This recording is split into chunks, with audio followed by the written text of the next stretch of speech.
Olá, estamos começando mais um programa Data Vênia pela Rede TV, cuja direção executiva é do Dr. Arnold Valde Filho. Eu sou Luiz Flávio Durso e hoje estamos recebendo o presidente nacional da OAB, presidente do Conselho Federal da Ordem, Dr. Cláudio Lamacchia. Obrigado pela presença, uma alegria muito grande lhe receber. Da mesma forma, Durso, muito feliz de podermos estar aqui hoje contigo, neste programa que já é uma referência, em especial sendo entrevistado por um querido colega e ainda conselheiro federal da Ordem dos Advogados do Brasil e alguém que tem uma história na OAB, porque já foi presidente da OAB de São Paulo, mas, acima de tudo, um grande amigo. Muito obrigado, uma honra. Lamacchia, como é que é a sua infância?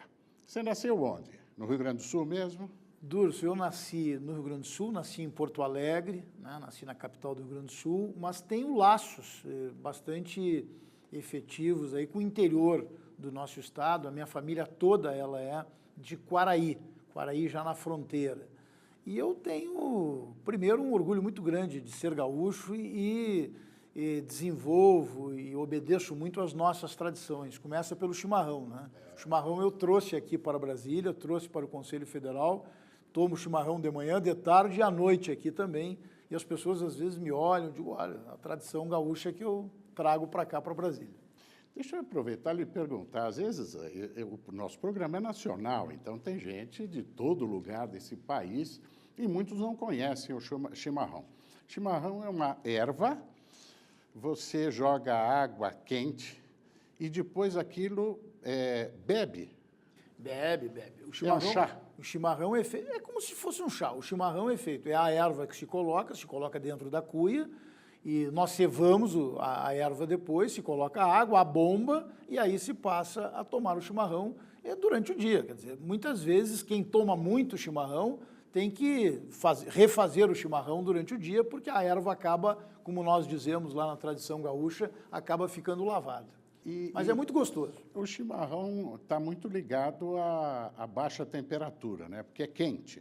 Mas hoje é fato, isso vem, a tradição gaúcha vem em função também disto, né? Mas hoje nós tomamos chimarrão, eu particularmente tomo chimarrão na beira da praia, tá?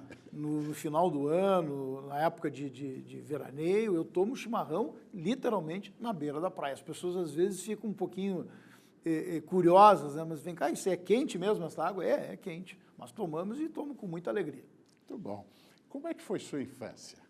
Durso, eu tive uma infância muito boa mesmo. O meu pai, da minha família, é o único que não tem tradição na área do direito. Meu pai até dizia, porque ele participava muito das reuniões nossas em casa e conversando com meu avô, meus tios, meu tataravô, toda a família vem de uma tradição do direito. Nosso escritório tem mais de 100 anos. As pessoas de vez em quando me olham e dizem, olha, não sou eu, por favor, eu não estou com essa idade ainda. Mas a nossa tradição na família, ela vem do meu tataravô, meu bisavô, meu avô, meus primos, meu tio e hoje meu irmão, Leonardo. E o único da família que não era advogado era o meu pai. Mas nós ficávamos em determinados momentos muito impressionados, porque o pai sempre teve um raciocínio jurídico muito aguçado. E eu me lembro assim de alguns momentos eu perguntando para ele, pai, como é que tu tem determinadas tiradas desta forma, se tu não te formou em direito? E o pai sempre me disse, meu filho, direito é acima de tudo lógica e bom senso. E é isto. Tive uma infância muito vinculada à área da educação, porque meu pai era um educador, de formação um administrador, mas educador. Meu pai fundou um colégio no Rio Grande do Sul, em Porto Alegre, o João 23, que é um colégio muito conhecido, juntamente com mais 2 outras educadoras. E eu tive uma vivência muito forte nessa área. Uma família muito equilibrada, meu pai e minha mãe muito presentes. Então, eu tenho assim, só lembranças extremamente positivas da área da infância. Casado com a Clarissa. Casado com a Clarissa, pai de 3 filhos, da Maria Eduarda, da Vitória. A Maria Eduarda tem 12, a Vitória 15, e do Claudinho agora, que é o nosso novo tesouro, que ainda ontem completou 1 ano de vida, né, e que foi exatamente concebido no curso da minha presidência na UAB, na Presidência Nacional da Ordem. Alguns brincam até comigo, né? E eu tenho dito, né, que tive uma presidência muito calma, muito tranquila, muito monótona, que me deu, inclusive, a oportunidade de, mais uma vez, fazer mais um filho, né? E tivemos, efetivamente, uma presidência muito dinâmica e coisa, mas isso não me afastou exatamente do dia a dia em casa e nos finais de semana. Eu fico durante a semana em Brasília, mas finais de semana eu tenho reservado, efetivamente, Durso, para conviver, para estar em casa, para matar a saudade das crianças, da Clarissa, e aí recebemos, como disse, este grande tesouro que foi o Claudinho agora. Alguns me perguntam até, Malamáquia, ele não estava planejado. Eu digo, olha, ele estava tão planejado e era tão desejado que eu deixei nas mãos de Deus para que Deus nos desse no momento oportuno, no momento mais importante. E foi agora realmente para nós algo assim extraordinário sobre todos os aspectos. Eu, Clarissa e as crianças estamos muito felizes. A Clarissa, minha esposa, né, o meu amor, o esteio na família. Clarissa tem sido sempre um alicerce nesse processo todo, porque eu venho há 12 anos, né, nessa trajetória da UAB. Ela é da área? Ela é colega advogada. A Clarissa é colega advogada e gosta muito do direito também. Agora, de uns tempos para cá, alguns anos, ela parou, deu uma trancada na atividade profissional dela. O pai dela é advogado também, meu sogro, o avô dela era advogado, também tem uma família com tradição na área do direito. Como é que você a conhece? Conheci a Clarissa, Durso, num momento muito interessante da minha vida, né? Eu já estava formado, bem direcionado profissionalmente, a Clarissa iniciando a carreira dela, e eu já estava naquele momento de vida querendo encontrar alguém para dizer, vou casar, né? E aí encontro a Clarissa, encontrei e me apaixonei por ela, acho que a recíproca foi verdadeira, tanto que nós estamos casados há 19 anos, né? E aí iniciamos e constituímos essa família linda que é motivo de muito orgulho para mim e a cada novo momento fico mais e mais feliz com tudo que eu tenho tido. E agora, como disse, né, nesse momento novo, que é exatamente mais um filho, né, eu vou ter, sem dúvida nenhuma, a partir do ano que vem, que terei um pouco mais de tempo. Sim. Imagino que terei também um pouco mais de condições de estar no dia a dia, de viver intensamente esse desenvolvimento, essa fase, esse desenvolvimento do Claudinho, porque realmente é algo que... Você está com quantos anos? Eu tenho 57. É muito jovem 57 ainda, anos, tem muito ainda bem vividos, né? E ainda com uma perspectiva de, depois desse descanso, que eu imagino que seja merecido após a presidência nacional da Ordem, depois de um período tão difícil quanto foi esse, né? E os meus 12 anos, porque eu tenho 12 anos de atividade ininterrupta dentro da UAB, eu quero descansar alguns meses e aí depois volto para o escritório de forma permanente, né? E quando é que surge a vocação para o direito? Bom, Durso, como te disse, eu praticamente, desde o meu nascimento, que eu vivo o direito, porque a família toda tinha essa vinculação tão forte assim com o direito. Eu brinco, inclusive, com alguns que eu digo, olha, quando me tiraram da barriga da mãe e me deram aquela primeira palmadinha, na época era isso, né? Antes de chorar, eu disse, sou advogado, né? E eu passei a viver isto de forma absolutamente permanente em casa, com os meus avós, principalmente com meu avô, porque nós convivíamos muito. Finais de semana meu avô tinha campo, e finais de semana nós íamos para a fazenda, e eu ali vivia muito com ele, os processos, mesmo jovem, mesmo criança ainda, né? E me apaixonei, me encantei pela nossa profissão desde aquele momento. Houve uma influência direta, portanto, sem dúvida nenhuma houve, mas uma influência direta que ela não foi uma influência direcionada, imposta, não foi. O meu avô, inclusive, no momento que eu tive que decidir, e eu não tive muita dúvida, mas ele era o primeiro a me dizer, olha, meu neto, verifica bem se é o que tu queres, se é... E eu me lembro de uma conversa um dia que tive com ele, eu disse, vô, mas tu não quer que eu seja advogado? Tu não queres que eu seja advogado? Não, não é isso, eu quero que tu tenhas a profissão que tu escolheres, e não uma profissão que venha escolhida por qualquer um de nós. A profissão tem que ser escolhida por ti. Nós podemos até te orientar, mas a profissão tem que estar na tua vontade, na tua intenção, no teu DNA. E eu digo que como falei agora, o direito ele está no nascimento exatamente da minha vida, ou seja, eu não me lembro meu querido amigo Durso, de ter, em algum momento, buscado qualquer outra carreira que não fosse o direito e a advocacia. Não havia dúvidas. Não tinha dúvida nenhuma. Aliás, no curso da minha atividade profissional também como advogado, também nunca tive dúvida de ser e continuar sendo advogado, que é o que eu amo fazer, é exatamente a minha paixão.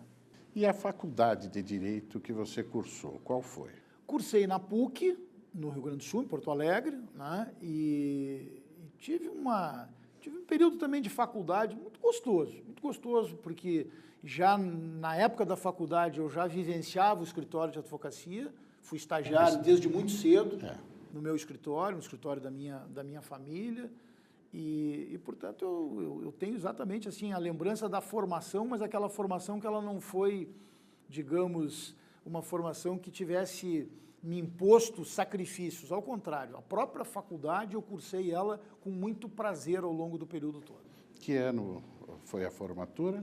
Eu me formei em 86, me formei em 1986. Aí logo em seguida já passa no exame de ordem e começa a Como advogar. te disse, já iniciei a advocacia de forma direta, né? Por quê? Porque eu já estava dentro do escritório, quer dizer, eu já tinha uma militância efetiva no direito dentro do escritório, já tinha conhecimento prático de algumas coisas, isso foi para mim muito importante, sem dúvida nenhuma.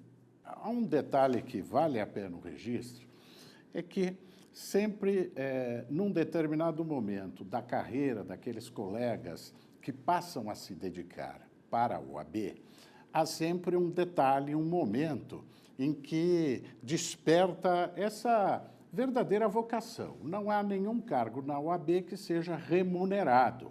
Então, o indivíduo passa a participar por algum motivo que vê ali uma razão para aquele trabalho. Quando é que surge? Porque você foi presidente da OAB do Rio Grande do Sul, antes de ser presidente nacional da Ordem. E lá, essa política na OAB, como é que se inicia esse trabalho junto à OAB? Bom, Durso, isso se inicia mais precisamente no ano de 2003. Né? Nós lançamos um movimento no Rio Grande do Sul, que era um movimento de oposição à então gestão da Ordem à época. Tivemos um trabalho muito extenso em todo o Estado, não logramos êxito na primeira trajetória, na primeira candidatura do nosso grupo, deste grupo que se criou no Rio Grande do Sul, mas aí em 2007 nós concorremos e ganhamos a eleição. E a partir de então, e eu digo, as pessoas em alguns momentos me perguntavam, mas qual foi a tua experiência anterior à presidência da Ordem? E isso é algo assim muito significativo, porque eu nunca tive uma militância dentro da Ordem, antes de ter sido presidente, que não seja um período de 3 ou 4 meses que eu fui conselheiro federal, aquele conselheiro seccional que ele entra já nomeado pelo próprio conselho por alguma vacância de cargo, alguma situação. E foi nesta que eu entrei. E a partir de então eu passei a desenvolver exatamente aquela paixão pela instituição, o olhar diferenciado pela OAB.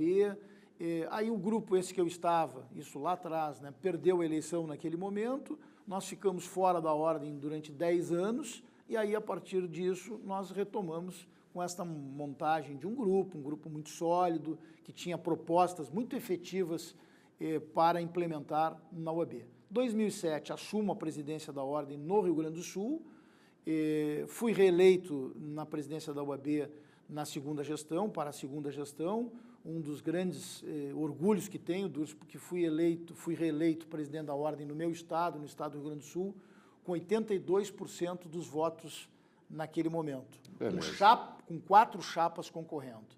E, portanto, isto ali para nós foi, sem dúvida nenhuma, um reconhecimento da advocacia pelo trabalho que nós desenvolvemos nos primeiros 3 anos à frente da OAB do Rio Grande do Sul.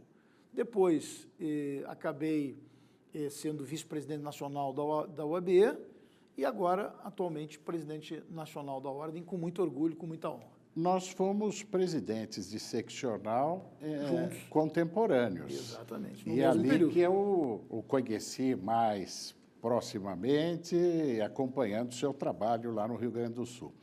Depois, no Conselho Federal, como vice-presidente, e Em que momento, se você se recorda, aconteceu a candidatura? Quando você constatou o apelo dos colegas para que você fosse o candidato à presidência nacional da Ordem? Olha, Dulce, eu sempre fui uma pessoa muito focada, né? E quando eu assumi a presidência da OAB no Rio Grande do Sul, confesso que eu jamais imaginei que eu pudesse chegar ou que eu chegaria à presidência nacional da Ordem dos Advogados do Brasil. Mas aí tive, como disse, a reeleição na OAB do Rio Grande do Sul, e aí naquele momento nós tivemos lá uma montagem, uma composição de chapas. Eu já era então candidato ao Conselho Federal, na minha segunda gestão, da segunda para o terceiro momento, terceira gestão nossa. Tínhamos lançado lá um candidato que estaria na minha sucessão, que foi o Marcelo Bertolucci, e a partir dali eu era candidato a conselheiro federal na chapa encabeçada pelo Marcelo Bertolucci. E aí tive uma tratativa com o Marcos Vinícius, né, nosso ex-presidente nacional da Ordem, e o Marcos me convidou para compor a chapa com ele, a chapa à presidência nacional da OAB, da diretoria da presidência nacional da OAB, e aí fui ser vice-presidente nacional da Ordem, na chapa encabeçada por ele. E aí, a partir daquele momento, quando iniciei o meu trabalho no Conselho Federal da Ordem como vice-presidente, eu foquei efetivamente um trabalho que me desse a condição de ser, posteriormente, candidato à presidência nacional da Ordem. Neste contexto todo, nesta caminhada, ao longo desses 3 anos, enquanto vice-presidente da Ordem, eu procurei cumprir o meu papel como vice-presidente, viajei o Brasil todo, estive presente em todos os locais com os colegas, e ao final fui brindado com uma carta dos 27 presidentes de seccionais, todos eles me indicando a presidência nacional da Ordem, e acabamos tendo o nosso nome referendado pelo Conselho Federal da OAB, sendo chapa única naquele momento. Isto foi crucial, absolutamente importantíssimo, porque, e à época não se vislumbrava, o período difícil que o Brasil enfrentou durante os 3 anos que você teve à frente da nossa OAB nacional. O Brasil mudou, nós tivemos momentos difíceis institucionais, difíceis no que diz respeito ao exercício da advocacia, e você está agora, este ano, encerrando os 3 anos de gestão. Eu queria que você fizesse um balanço sobre esses 3 anos, bastante difíceis, momentos em que o Brasil se transformou, mas precisou, mais uma vez, aliás, como historicamente sempre foi, da OAB, da palavra segura, da palavra da ordem, para restabelecer o equilíbrio constitucional, democrático, que a ordem sempre assim o fez para a nação brasileira. Mais uma vez, no seu período, isso reclamou muito da sua atividade, que foi bem além da questão corporativa, passando a ser institucional. Esse período, qual vai ser o legado que fica? Bom, primeiro, Durso, eu diria que realmente nós vivemos aqui, ao longo desses últimos anos, os piores momentos da nossa quadra nacional, né? Lógico que o Brasil enfrentou diversas crises ao longo da sua história, lógico que nós enfrentamos uma ditadura militar, né? Mas o que hoje, e ao longo desses últimos 3 anos, nós tivemos a oportunidade de verificar, é algo que, na minha avaliação, é muito mais complexo, inclusive do que isto que coloquei agora. Vamos pegar como exemplo a época da ditadura militar. E eu digo que no DNA da OAB está exatamente a democracia, a luta pela democracia. Mas naquele período éramos todos nós que lutávamos pela democracia ou pela redemocratização do Brasil. Nós não tínhamos um tecido social tão dividido quanto o nosso. Hoje, nós temos uma situação absolutamente complexa, como digo. Nós temos um tecido social fragmentado, nós temos uma divisão muito grande nas diversas estruturas sociais, nas diversas instituições, e ao longo desses 3 anos, que no período da minha presidência no Conselho Federal, que encerra agora dia 31 de janeiro de 2019, nós vivemos, sim, momentos de extremismos, né, extremismos de direita, extremismos de esquerda, diversos escândalos na República, situações na política muito difíceis e que nos impôs à OAB um papel efetivo, porque a ordem foi demandada ao longo deste período como nunca na sua história, na minha avaliação, na minha visão, e onde a OAB teve que se manter absolutamente fiel aos seus princípios e demonstrando que, de fato, a sua ideologia é a Constituição Federal, que nós não temos nenhuma linha de partidarismo, que a ordem não se movimenta de acordo com as paixões ideológicas ou partidárias.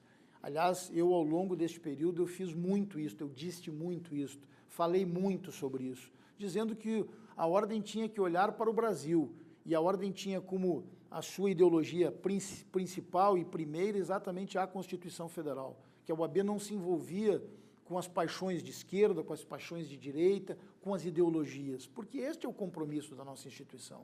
Passamos por momentos bastante complicados e complexos também no que diz respeito a ações que a ordem promoveu. Ainda lembro, Durso, o primeiro movimento da OAB, ainda em fevereiro de 2016, quando eu iniciei a nossa trajetória nesta gestão, né, quando nós iniciamos, que foi uma decisão do Conselho Federal da Ordem dos Advogados do Brasil, a partir de uma pauta que foi imposta ao Conselho Federal, que foi exatamente uma manifestação da ordem pelo afastamento do então presidente da Câmara dos Deputados, à época, Eduardo Cunha, que era um dos políticos mais poderosos do Brasil exatamente naquele momento. E o plenário do Conselho Federal da OAB aprovou isto e a Ordem dos Advogados do Brasil foi ao Supremo Tribunal Federal, ainda ao saudoso ministro Teori Zavascki, lá requerer, sim, o afastamento de Eduardo Cunha. Passamos por diversos outros escândalos políticos, a própria questão do senador Delcídio do Amaral, que foi algo também extremamente delicado naquele momento, onde a OAB também foi ao Supremo questionar exatamente o levantamento e requerer o levantamento do sigilo da delação de Delcídio do Amaral. Tivemos 2 pedidos de impeachment produzidos pela ordem, a ex-presidente Dilma Rousseff, onde a OAB foi à Câmara dos Deputados e protocolou o pedido de impeachment da então presidente da República, Dilma Rousseff, naquele momento, e o atual presidente da República, Michel Temer. A par disso, vários outros casos no âmbito político, de escândalos que vivemos. E eu tive o cuidado, meu amigo Durso, ao longo desse período, sempre dizer que a OAB, quando se posicionava na seara política com relação a este ou aquele escândalo, ela se posicionava exatamente externando o seu respeito pela política, né? Que nós não queríamos e não queremos criminalizar a política, muito antes pelo contrário. Sabemos que não há democracia sem política, não há política sem políticos. Mas o que nós vimos neste período foi uma necessária depuração da classe política. O Brasil precisa disso para evoluir. Nós precisamos virar esta página. Nós precisamos que efetivamente se tenha homens e mulheres que sejam eles representantes efetivos do povo e da sociedade, daquilo que a sociedade espelha. A Constituição Federal é clara ao afirmar que o poder emana do povo. E é exatamente por isso que nós temos que ser muito incisivos nesta linha, de que as pessoas que sejam eleitas, elas devem representar exatamente aquilo que a população, aquilo que o cidadão, aquilo que o eleitor espera dele.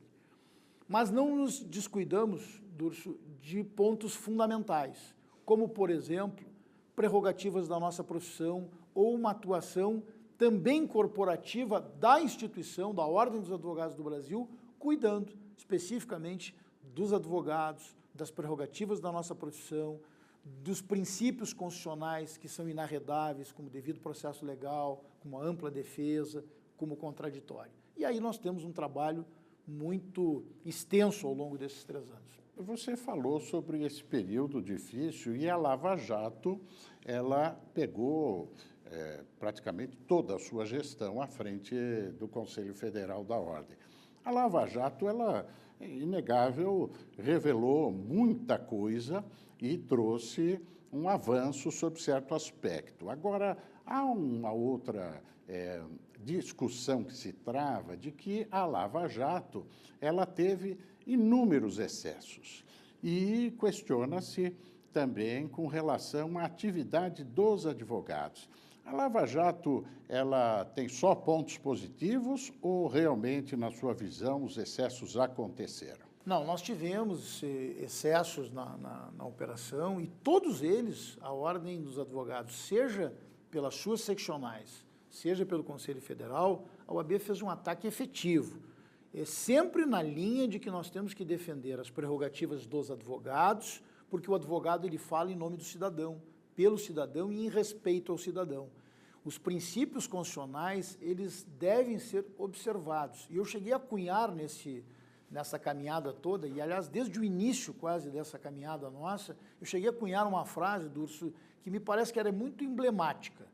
Nós reconhecemos o avanço contra a corrupção e contra a impunidade, que foi fundamental e absolutamente necessário no Brasil. O Brasil precisa, como eu disse, vencer este momento e precisa de um novo olhar ético, sem dúvida nenhuma. Agora, para que tudo isto seja feito, nós temos que respeitar, ao fim e ao cabo, a lei. E aí a expressão que cunhei, que não se pode combater o crime cometendo um outro crime. Mas qual é o outro crime, Lamáquia? O outro crime é desrespeitar a lei, desrespeitar a Constituição. Todos que são acusados têm o direito à ampla defesa e ao contraditório. Isto tem que ser observado. E, principalmente, aquele que está sendo acusado, ele tem que ter, nas garantias das prerrogativas do seu advogado, o seu efetivo porto seguro. Isto é inarredável. E é isto que nós precisamos cada vez mais afirmar e reafirmar. Muito bem. Eu vou pedir licença ao presidente Cláudio Lamáquia, da OAB Federal, para que possamos fazer um brevíssimo intervalo. E vamos retornar falando de prerrogativas da advocacia, um pouquinho sobre a ditadura militar e os 30 anos da nossa Constituição. Não saia daí. Até já. Estamos voltando com o Data Vênia, programa da Rede TV, recebendo hoje o presidente do Conselho Federal da Ordem dos Advogados do Brasil, Dr. Cláudio Lamáquia. E antes do intervalo, nós falávamos um pouquinho sobre esse viés de alguns excessos que ocorreram na Lava Jato. E impacta diretamente aí a questão das prerrogativas profissionais dos advogados. Há muita dúvida por parte da opinião pública que alguns acreditam sejam privilégios da categoria dos advogados. Aqui valeria a pena dar uma palavrinha, porque privilégios não são direitos do cidadão. E aqui o nosso presidente certamente explicará isso, a importância do respeito às prerrogativas dos advogados. Pois olha, Durso, eu acho que o ponto central e que qualquer cidadão compreende quando se fala o que é prerrogativa é nós dizermos que estas prerrogativas que nós temos em lei, na Lei Federal 8.906, elas, antes até mesmo de nos pertencerem, elas pertencem ao cidadão que nós estamos representando. E sempre que um advogado, no exercício da sua atividade profissional, tiver desrespeitado uma prerrogativa sua, quem está sendo desrespeitado ao fim e ao cabo é o próprio cidadão que nós representamos. Por exemplo, um advogado que tiver negado acesso a autos, quem está sendo prejudicado não é só o advogado, quem está sendo prejudicado é o cidadão que nós estamos representando. E assim nós podemos pegar todo o elenco que está no artigo 7º da Lei 8.906 e verificarmos cada uma daquelas prerrogativas que ali estão, elas são fundamentais para que o cidadão tenha no advogado a sua verdadeira voz em juízo. Nós somos o representante do cidadão perante uma autoridade. Nós temos prerrogativas profissionais para muitas vezes dizermos aquilo que o cidadão comum não pode ou não tem condições de dizer, mas o advogado está garantido por lei para que ele possa assim agir. É importante esse esclarecimento, porque muitas vezes críticas ocorrem no sentido, até por ignorância, por desconhecer, que os advogados têm privilégios, quando, na verdade, isto está fincado no direito do cidadão. Na garantia do cidadão. Foi muito importante essa explicação, porque quem contesta o papel do advogado é porque tem a leviana certeza que jamais precisará de um.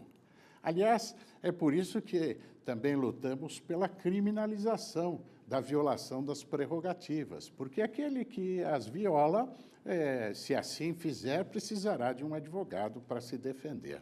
Aliás, aqui temos um feito ao longo desses 3 anos, né, nesta gestão, porque, historicamente, nós lutamos muito por isso, e tu sabes bem, né, do Desde que 2004. significa. E agora tivemos a oportunidade, né, historicamente, de termos esta vitória, porque aprovamos a lei que criminaliza o desrespeito das prerrogativas profissionais já no Senado Federal, e agora também tivemos, há pouco tempo, a aprovação na Câmara de Constituição e Justiça da Câmara dos Deputados, né, na Comissão de Constituição e Justiça da Câmara dos Deputados. Ou seja, estamos a um passo de vermos definitivamente aprovada a lei que criminaliza o desrespeito das prerrogativas profissionais. Exatamente nesta visão. Ou seja, aquele que, de alguma forma, desrespeitar a inviolabilidade do advogado com seu cliente, ele está desrespeitando o advogado? Claro que está, mas ele está desrespeitando, ao fim e ao cabo, o cidadão, porque o cidadão, a partir deste desrespeito, ele passa a ter prejuízo na elaboração da sua defesa. E assim sucessivamente. Como garantia constitucional, a advocacia está inserida no texto como indispensável administração da justiça. Constituição Federal, e o presidente Lamáquia organizou uma belíssima cerimônia para comemorar os 30 anos da nossa Constituição. Eu lhe pergunto, presidente, em 30 anos, nós podemos dizer que estamos na plenitude democrática? As instituições funcionam? Pois olha, Durso, eu tenho dito que passamos por diversas dificuldades ao longo deste período, mas que puderam comprovar que a nossa ainda jovem democracia está efetivamente na sua plenitude. Porque nós temos um Estado democrático que tem que ser e está sendo respeitado, instituições que, com erros e acertos, estão funcionando. Com relação à advocacia, eu tenho dito, Durso, que nós temos um papel fundamental que foi outorgado pelo legislador constituinte a partir do artigo 133 da Constituição, que nos colocou como indispensáveis à administração da justiça. Mas eu também tenho afirmado que esta indispensabilidade do advogado, ela não é apenas no campo processual. Eu tenho para mim que o advogado é indispensável à administração da justiça também no campo social. Advogado é agente de transformação social. Por isso que a Ordem dos Advogados do Brasil é tão demandada em momentos de crise, mas exatamente porque ela representa a advocacia. Hoje nós somos mais de 1.100.000 advogados brasileiros. Veja que número extremamente emblemático, mas isso demonstra o quanto a advocacia é importante numa democracia e num Estado democrático de direito. A nossa Constituição traz um elenco de direitos e algumas vozes reclamam que alguns desses direitos são de difícil efetivação. Aqui entra o papel do advogado para, na linha que o presidente acabou de relatar, viabilizar a concretude desses direitos, que espontaneamente não estão sendo observados, mas que, muitas vezes, pela via judicial, é que se vai buscar garanti-los. Esse contexto da importância do advogado, sem dúvida nenhuma, precisa ser muito ressaltado. E o presidente já falou, eu quero voltar ao tema, que o papel da OAB e da advocacia durante o regime militar foi fundamental no retorno à democracia, à redemocratização do país. E, recentemente, nós ouvimos, agora até no período pré-eleitoral, vozes clamando pelo retorno do regime militar. Por que disto? Como é que você interpreta isto? Desconhecimento do que foi o regime ou retrato de um momento onde o Brasil se dividiu e muitas vezes com este viés de ódio estampado aí nas redes sociais e em muitas manifestações? Durso, eu acho que nós, na verdade, acabamos exteriorizando, muitos acabaram exteriorizando parte desse ódio que nós vivemos ao longo desses últimos tempos, né? Esse extremismo, como falei agora há pouco, que nós experimentamos ao longo desse período, essa divisão de grupos, e por isso fiz aqui, tracei aquele paralelo, inclusive, com o que nós vivemos na época da ditadura militar. O período atual, ele é um período muito difícil, né? O momento que nós estamos vivendo, por força dessa divisão entre as pessoas. E por isso até mesmo, após o resultado eleitoral, ainda fiz uma manifestação como presidente da Ordem, dizendo a todos que a temperatura deveria baixar, que os vencidos devem trabalhar pelo Brasil, os vencedores trabalhar pela nação, e que a oposição deve cumprir o seu papel com responsabilidade. E nós precisamos agora ter exatamente esta ideia de que o Brasil, se somar, né, se nós tivermos uma força de todos buscando o acerto, ganhamos efetivamente, porque teremos condições de ver o Brasil retomando o seu crescimento, que é o que nós esperamos. Mas também teremos que ter uma visão crítica e uma visão responsável durante este processo. Assim como a Ordem teve ao longo da sua história. A OAB não faltou ao Brasil no passado, não falta ao Brasil no presente e, sem dúvida nenhuma, não faltará no futuro. Nós temos esta certeza. Por quê? Porque nós defendemos efetivamente aquilo que está expresso no nosso texto constitucional. Este é o papel da nossa instituição, da Ordem dos Advogados do Brasil. Esse papel importante que a OAB teve e tem, esse papel, muitas das vezes, não foi por iniciativa da Ordem, e sim por um próprio clamor da sociedade que precisava de uma instituição a liderá-la. Nós vimos há alguns anos os movimentos de rua, o povo nas ruas sem liderança e com uma pauta absolutamente indefinida. Essas lideranças, ou essa carência de liderança, que muitas vezes é ocupada institucionalmente, na sua opinião, nós passaremos a ter agora um período onde novas lideranças políticas vão despontar para dar a continuidade no trabalho dessas bandeiras históricas, democráticas, de liberdades e de respeito à cidadania? Hoje nós temos um outro aspecto em cima de tudo isso que tem que ser considerado, né? Que são as redes sociais e o volume e a rapidez das informações, né? O volume da informação que as pessoas recebem e a rapidez com que as informações acabam circulando. Veja que tivemos um pleito eleitoral que ele foi absolutamente tomado num determinado momento por fake news, por notícias falsas, né? E isto preocupou muito, preocupou o Tribunal Superior Eleitoral, preocupou a OAB, preocupou o Ministério Público Eleitoral, enfim, todas as autoridades se reuniram naquele momento para dizermos que nós estávamos atentos e que nós não poderíamos aceitar que esse tipo de situação dominasse efetivamente o espectro eleitoral. Tenho para mim que para os males da democracia, mais democracia, e para combatermos as fake news, como coloquei num determinado momento, nós precisávamos ter exatamente, era o jornalismo sério, o jornalismo responsável, e que isso acabou acontecendo por força exatamente dos veículos de comunicação que chegaram a estabelecer nos seus programas jornalísticos aqueles espaços específicos até mesmo para dizer o que era fake news e o que não era fake news, o que é muito importante. Mas isso é um fator hoje que tem que ser considerado. As redes sociais hoje possibilitam que as pessoas digam o que elas quiserem, né?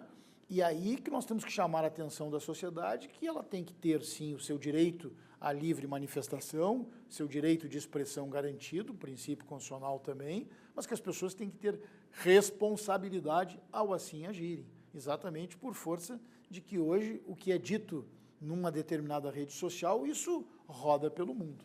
E com responsabilização daquele que utiliza as redes sociais indevidamente para ofender, para caluniar, etc. Sem dúvida. E sabendo exatamente que hoje os mecanismos de controle têm condições, efetivamente, de chegar ao autor de uma mensagem caluniosa, porque isso é importante, inclusive, para reforçarmos a nossa democracia. O meu filho, Luiz Augusto, que aliás, é um especialista na matéria, né? Que se aprofunda nessa questão dos cybercrimes, ele tem insistido muito de que na web não existe anonimato, tudo é rastreável. E o cidadão precisa ter noção disso. mesmo que ele esteja lá, ali no ambiente íntimo do seu quarto, ninguém está vendo, todo mundo saberá, basta rastrear, chegará nele. Isso é muito importante que seja dito, viu, Durso, até mesmo para que as pessoas possam ter a noção exata da responsabilidade que devem ter ao utilizar uma rede social. E com relação ao eixo de poder, eu sei da sua sensibilidade ao momento político que atravessamos, e historicamente o eixo de poder sempre esteve no Congresso Nacional. Depois, também partilhado com o Executivo. Mas o Judiciário nunca foi o eixo do poder. O Judiciário é demandado quando provocado, e ele responde à provocação. É um poder inerte no bom sentido, operacional, institucional, para responder à sociedade somente quando provocado. E nós vimos recentemente a migração do eixo de poder, do legislativo para o executivo, e isto chegou ao judiciário. Em primeiro lugar, eu queria uma avaliação sua se isto é positivo ou não. Em segundo lugar, na esteira desse raciocínio, se nós estamos diante do que se chama ativismo judicial. Existe ativismo judicial mesmo no Brasil? Como é a sua visão sobre esse tema? Ao longo destes últimos anos, nós de fato tivemos algumas omissões por parte do Poder Legislativo que acabaram chegando no Poder Judiciário, né? Tivemos uma demanda muito forte também por força da atuação do Poder Executivo e principalmente diante de vários casos de escândalos que tivemos conhecimento ao longo dos últimos tempos. O Poder Judiciário desenvolveu e tem desenvolvido um papel moderador.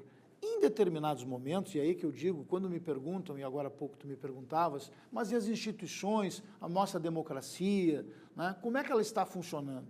A nossa democracia é jovem, mas tem dado uma demonstração clara, e aí eu disse, com erros e acertos das nossas instituições, e isto vale para todos os poderes, Poder Judiciário, Poder Legislativo, Poder Executivo, nós tivemos erros e tivemos acertos. Mas o que fica do somatório de tudo isso, na minha avaliação, é que nós temos hoje uma democracia absolutamente sólida e um Estado democrático de direito respeitado. E é por isso que nós temos que lutar e lutar de forma permanente. No ponto desta abordagem do Judiciário, até por omissão do Legislativo, pode-se dizer que isso seja um ativismo ou não há saída e o Judiciário é obrigado a se manifestar sobre determinadas questões? Em determinados momentos, primeiro o Judiciário ele só age por provocação, este é o primeiro aspecto, e nós temos que também considerar isso. Quando se fala pura e simplesmente no ativismo, e sabemos que isso é algo que tem visões diferenciadas no âmbito do direito. Bastante subjetivo. E que hoje é o que nós vivemos no Brasil, né? Nós temos hoje um debate muito extenso sobre este aspecto e sobre vários outros, né? Nós hoje não temos mais aquela linha do poder do meio, e eu digo que o certo está no centro, né? E não está nos extremos, né? Nós temos que procurar fomentar uma nova maioria, é algo que eu tenho dito com muita frequência. Mas isto tudo, e este próprio debate do ativismo ou não do Poder Judiciário, ele está representado, Durso, exatamente pelo momento que nós vivemos. Se nós estivéssemos num momento de maior calmaria, de maior equilíbrio no Brasil, sem dúvida nenhuma, este tema não estaria sendo hoje tratado. E com relação ao reflexo disso, se nós tivéssemos calmaria, nas suas palavras, esse tema não seria tratado. Portanto, nós não temos essa calmaria desejada por enquanto. O pós-eleitoral, este tempo que se avizinha, diante das grandes divisões, até ideológicas, mas muitas não são nem ideológicas, são manifestações de explosão, de desabafo e, às vezes, pautadas em ódio. Presidente, acha que, nesse tempo que se avizinha, nós vamos ter um retorno à solidariedade, à compreensão do ser humano para com o ser humano? Podemos esperar tempos mais tranquilos, vislumbrar tempos melhores para o Brasil? Eu sou um otimista por natureza, sempre fui. E eu espero que, efetivamente, nós venhamos a chegar neste ponto. Nós precisamos de menos confronto, de mais encontro no Brasil. é fundamental que se possa ter hoje uma visão de construção e não apenas essa visão de intolerância que nós estamos vendo hoje. É fundamental que se tenha isso. Quando se fala que o judiciário, num determinado momento, como nós estamos aqui conversando, tem agido em determinados temas que seriam do poder legislativo, nós também temos que olhar, pegando como exemplo, a questão do foro privilegiado ou do foro de prerrogativa de função. O judiciário acabou regulando esta matéria porque o legislativo não a enfrentou como deveria e deu uma solução que é uma solução ainda intermediária para um processo como este. E tantos outros temas que nós poderíamos aqui nominar. Mas tudo isso está acontecendo exatamente por força desta polarização que nós vivemos no Brasil ao longo deste tempo e da falta de diálogo que nós vemos nas pessoas. O diálogo é fundamental para que se possa trazer uma nova linha de equilíbrio ao Brasil. Isto é o que está faltando neste momento, as pessoas aceitarem a opinião dos outros. Nós notamos que hoje isso é o ponto central, inclusive, amigo Durso, do que vemos nesta polarização e nas agressões que as pessoas acabam tendo umas com as outras. As pessoas não sentam mais num bar, num restaurante, para conversar. As pessoas sentam para impor as suas visões. Isso não é bom. Aliás, esta é uma característica da nossa área, porque a formação jurídica nos habitua a aceitar ao contraditório. Ao contraditório no dia a dia. O advogado que não aceita o contraditório, ele não pode se intitular como um advogado. E eu tenho usado, ao longo deste período, e principalmente nesses últimos 3 anos, eu poderia dizer nestes 12 anos que eu honrosamente exerço cargos na nossa instituição, mas eu cunhei algumas expressões que servem como mantra para mim, porque eu acho que um dirigente tem que ter essa visão. A primeira, da serenidade, a segunda, do equilíbrio, a terceira, da ponderação, mas sempre com a firmeza necessária em determinados momentos, aonde nós somos chamados a decidir e a efetivamente exercermos a nossa condição de dirigentes em determinados momentos. Tolerância. Tolerância. Começa dentro da família. Se não tivermos tolerância, fica difícil. Mas agora, desculpa, mas eu acho que quando nós agimos com serenidade, com equilíbrio, com ponderação, nós estamos agindo com tolerância. E é isto que eu tenho procurado dizer para a sociedade, para os nossos colegas, quando, em algum momento, sou chamado a falar em nome da nossa instituição. Porque o Brasil está precisando, efetivamente, desenvolver um pouco mais desta ideia do diálogo, desta ideia da compreensão. Isto é fundamental. Eu, agora há pouco, dizia que a temperatura tem que baixar, e tem que baixar, Durso, porque senão nós não estaremos evoluindo ao longo dos próximos 4 anos deste novo governo que aí está. Eu quero falar um pouquinho aos jovens.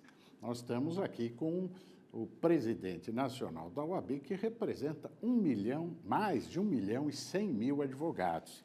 A pergunta, e os jovens certamente estão na expectativa dessa resposta: vale a pena hoje estudar direito? Como estará esse futuro? Vale muito a pena, vale muito a pena. Claro que o direito, assim como várias outras profissões, está em transformação e estará em transformação. Vejam aqui, a inteligência artificial é algo que vai criar, no âmbito do direito e de outras atividades profissionais, muitas modificações. Mas esta é uma profissão bela. Nós, advogados, lidamos e lutamos, falamos em nome do cidadão e somos, sim, a primeira voz na defesa da liberdade, da honra, do patrimônio, da dignidade, muitas vezes da própria vida das pessoas.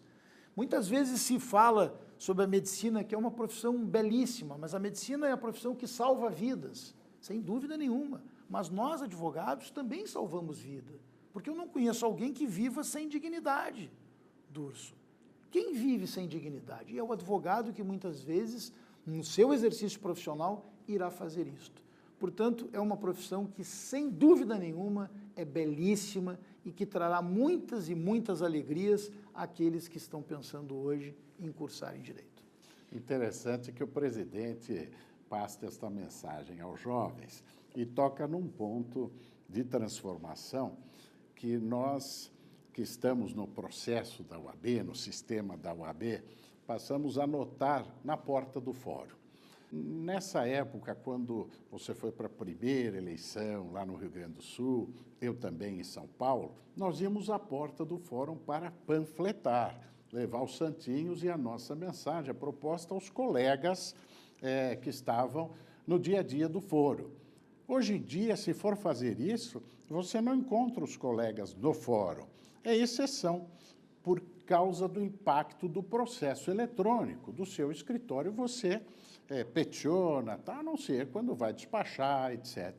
E o presidente tocou na questão da inteligência artificial, que para alguns assusta e outros dizem que a profissão vai acabar. Não vai acabar. Há uma base humanística que esta máquina jamais terá. Jamais. Aqueles que têm uma visão negativa do futuro da profissão pensem que o campo de atuação está em expansão. A nossa sociedade cresceu muito, os novos mercados, de modo que ainda vale a pena, e o presidente acabou de dizer isso, aconselhar uma nova vocação para o direito. Sim. Pois não. Nós temos uma preocupação hoje com relação à questão da inteligência artificial, mas nós temos que ver e avaliar a questão da inteligência artificial sabendo exatamente o que ela vai modificar e transformar na nossa atividade profissional e o que ela não conseguirá jamais transformar, porque está na essência daquilo que nós fazemos. As atividades que são eminentemente repetitivas, essas tenderão a desaparecer. A inteligência artificial certamente vai ajudar bastante no que diz respeito à pesquisa, ao cruzamento de informações, mas aquele talento, aquele toque profissional... Aliás, aqui na questão da inteligência artificial, eu vou aproveitar o teu programa e vou dar uma informação em primeira mão que nós estamos desenvolvendo pela OAB o primeiro projeto de inteligência artificial para pesquisa jurisprudencial. Ou seja, a Ordem vai lançar um robô que vai desenvolver efetivamente a pesquisa de inteligência, com inteligência artificial, a pesquisa jurisprudencial pela nossa instituição. E isto é fornecido como ferramenta de trabalho que será fornecida pela OAB para todos os advogados. Possivelmente venhamos a lançar isto ainda nos primeiros dias de dezembro. É um projeto inovador. Muito bem, presidente. Agora, nós estamos quase no finalzinho do programa, mas eu queria ainda provocá-lo sobre um tema que eu sei que o presidente, de certa forma, não deu o devido valor a essa questão, mas o seu nome foi cogitado nas últimas eleições para inúmeros cargos públicos, recebeu muitos convites. Está encerrando o período da presidência da OAB. No futuro, nós podemos pensar em ter o presidente Lamarck ocupando algum cargo político? Isso é fato, eu tive, isso sempre me alegrou muito, o fato de ter o meu nome lembrado por diversos partidos, por diversas correntes. Primeiro, por mérito, né? E o que mais me chamou a atenção nesse processo todo e que muito me honrou foi o fato de ter um espectro muito grande, inclusive, de convites, ou seja, demonstrando que as pessoas viram na atuação minha, enquanto dirigente de ordem, uma atuação absolutamente independente, uma atuação que nunca foi ela vinculada a esta ou aquela corrente, como dizia agora há pouco. E também vi que no período que eu estava na OAB, e principalmente agora como presidente nacional da OAB, eu não poderia sair da instituição ou me licenciar na instituição neste momento para concorrer a qualquer cargo político, porque eu estava na presidência nacional da Ordem.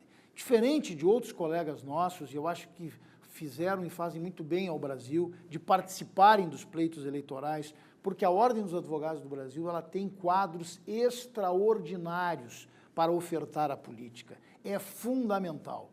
Mas eu, neste momento, por ser presidente nacional da Ordem, por tudo que nós vivenciamos aqui, avaliei que eu não deveria participar de nenhuma atividade política partidária. O futuro, como disse, Durso, neste primeiro momento eu estou encaminhado exatamente para retomar na plenitude a minha atividade profissional, que é a advocacia, que foi aquilo que eu sempre gostei. Mas eu quero poder contribuir com o Brasil sempre. Tem muito ainda a contribuir. Nesses 2 últimos minutos, eu quero fazer aquele tirando a beca, para que possamos conhecer um pouco mais ainda o nosso presidente nacional da Ordem. Presidente Lamáquia, qual o seu time do coração? Pois então vamos botar a beca, né? Vamos ser advogados, né? Com a beca, mas te respondendo. O time do coração é o Internacional. E aqui eu me permito também, Durso, fazer uma pequena explicação também, porque isso, o Rio Grande do Sul, nós temos uma divisão muito forte lá no Granal, entre gremistas e colorados, né?